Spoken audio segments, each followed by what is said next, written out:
The neon sign over Hawthorne's tavern flickered in the winter wind, throwing restless blue light across the cracked sidewalk, and inside the low hum of conversation, clinking glasses, and classic rock guitar filled the air. A Friday night in downtown St. Louis, easy laughs, warm liquor, familiar faces, until the door opened and the mood shifted.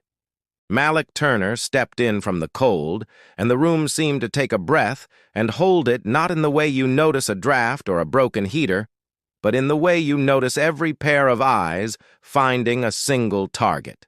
31 years old, a high school history teacher with a dark wool coat and a scarf tucked neat at the collar, he carried the quiet confidence of someone used to long days wrangling teenagers and longer nights grading papers.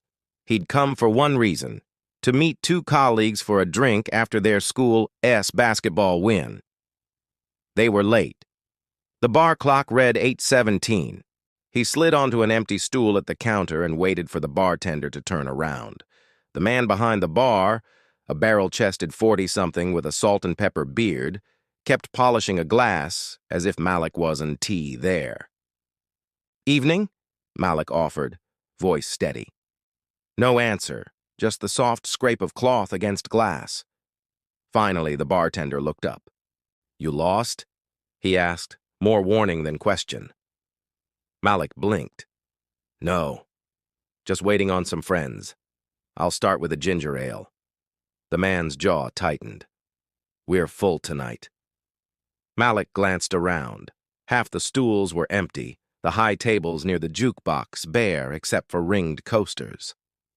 "Doesn't look full." The bartender's eyes hardened. "Private event, members only." From a corner booth, two men in Cardinals caps smirked into their beers. A woman at the dartboard froze mid-throw. Everyone heard it. Everyone knew what it meant. That old familiar heat rose in Malik's chest, anger sharpened by exhaustion, but his grandmother's voice echoed in memory. "Choose the high road, but don't disappear." "I'm happy to pay the cover," he said evenly. "There is no cover," the bartender snapped. "I said members only." The words landed like a gavel. A couple near the jukebox shifted uncomfortably. Someone coughed. Malik could have walked out. He'd done it before in other places, other nights. But something in the bartender's eyes wasn't just about him. It was about the quiet agreement in the room that no one would interfere. He set his wallet on the bar, a small, deliberate act. "I'll wait for my friends," he said. The bartender leaned forward, voice low enough for only Malik to hear. "Not a good idea." That's when a new voice cut through the stale beer and low music.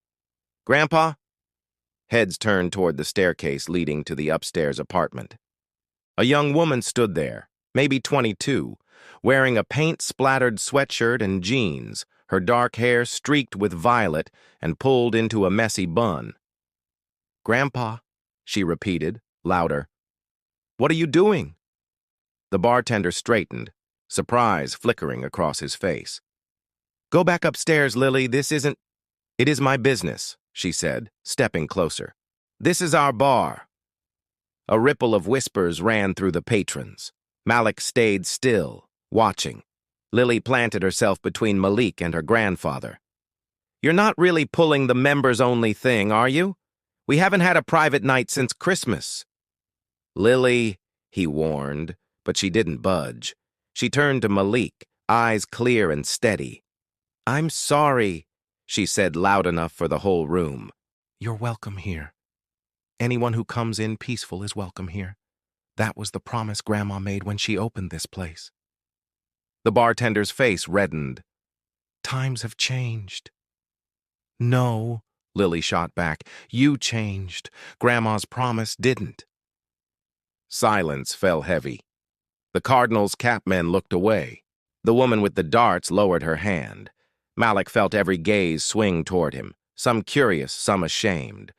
Lily reached behind the bar, grabbed a clean glass, and set it down with a decisive clink. "What'll you have?" she asked. Malik hesitated, then, "Ginger ale, please." "Coming right up." Her hands moved with the ease of someone who had grown up polishing these very taps. The bartender, grandfather, gatekeeper, now strangely small, stepped back. When she slid the drink toward Malik, the ice chimed like a tiny bell, and the room exhaled. Conversations resumed, awkward at first, then louder, as if everyone needed noise to cover the lesson hanging in the air. Malik sipped the ginger ale, the fizz sharp on his tongue. He caught Lily's eye. "Thank you," he said softly. She shrugged, but there was steel behind it. "Grandma taught me this place belongs to everyone. If it doesn't, it's not worth keeping." Across the bar, her grandfather stared at the floor. For the first time all night, he looked tired. Not angry, just tired. 10 minutes later, Malik's colleagues arrived, breathless from the cold. They took one look at his face and knew something had happened, though he gave them only a small shake of the head. An hour passed. When they finally stood to leave, the bartender spoke, voice rough. "Sir!" Malik paused at the door. "I misjudged." Not an apology exactly, but the beginning of one. Malik nodded once. "Have a good night." Outside, the neon sign flickered again, blue light spilling onto wet pavement. Malik pulled his scarf tight, the night air cool against his skin. He thought about Lily's voice, steady, fearless. A single sentence had changed the entire room. Here's the truth. Sometimes the loudest challenge to prejudice isn't a courtroom battle or a viral video. Sometimes it's a granddaughter refusing to inherit her grandfather's silence. Because big change often starts small. One bar, one voice, one night that refuses to be like all the others. If this story made you pause, even for a moment, share it, talk about it, remember it. Because the next time someone tries to close a door, it might be your voice or mine that keeps it open.